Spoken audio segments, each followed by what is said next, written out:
Bonjour Juliane Collin, correspondant TV5 Monde à Moscou. C'est la première visite à l'étranger de Vladimir Poutine depuis son investiture la semaine dernière. Elle est réservée à la Chine. C'est un signal, mais précisément, que dit ce signal ?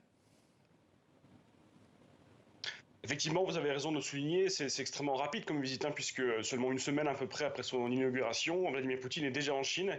Et le signal, c'est que sans doute, c'est un peu un remerciement, entre guillemets, également pour le régime chinois, de son soutien indéfectible, on peut dire, et appuyé, effectivement, pour la Russie, même depuis l'invasion de l'Ukraine. Bien sûr, la Chine n'a pas failli dans son soutien, en tout cas publiquement, et au niveau diplomatique à la Russie, même si on va dire qu'elle ne valide pas totalement l'invasion de l'Ukraine, elle ne soutient pas cette opération militaire russe, mais en tout cas, les deux présidents continuent à se voir et les échanges commerciaux, notamment entre les deux pays, les échanges technologiques également continuent de croître. Et donc, il semblerait que Vladimir Poutine, qui est arrivé avec une énorme délégation à Pékin, puisque pour rappel, toute l'élite russe quasiment est présente avec lui, et donc sur ces 2 jours de visite, eh bien, a souhaité, entre guillemets, rendre hommage encore une fois au soutien chinois et renforcer effectivement cette alliance, on va dire, contre l'Occident, notamment entre les deux pays. C'est surtout une visite de courtoisie, mais effectivement, sans doute que c'est plutôt, on pourra en parler ensuite, mais au niveau commercial que les choses vont être plus précises sur ces 2 jours. Et précisément, Juliane, quelles sont les attentes de Vladimir Poutine? Qu'est-ce qu'il peut obtenir en priorité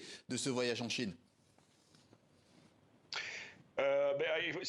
Comme je le disais, c'est vrai que c'est surtout au niveau commercial que les choses sont un peu plus complexes, parce que même si effectivement, depuis le début de la guerre en Ukraine, en tout cas depuis 2022, eh bien, les échanges commerciaux ont explosé entre les deux pays pour atteindre sur 2023 la bagatelle de 240 milliards de dollars, ce qui est absolument énorme, et ce qui est quasiment le double avant l'invasion de l'Ukraine. Eh bien, il y a quelques petits tout-sautements et quelques petits problèmes, notamment, vous le savez sans doute, les États-Unis notamment ont commencé à menacer les banques chinoises de sanctions secondaires en cas de réception de paiements russes, en fait.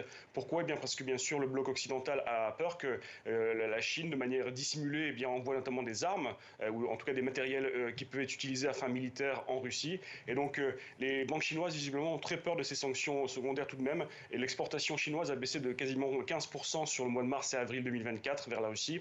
Et donc sans doute que Poutine et Xi vont essayer de trouver des moyens de contourner une fois de plus les sanctions occidentales, trouver des nouveaux systèmes de paiement vraiment propres aux deux pays uniquement, dans un circuit fermé, pour que effectivement les exportations reprennent, donc de la Chine vers la Russie, car c'est très important pour la Russie, bien sûr, ce soutien et cette bulle d'oxygène financière et commerciale pour elle, depuis la Chine. Précision de Juliane Collin, correspondant TV5 Monde à Moscou. Merci.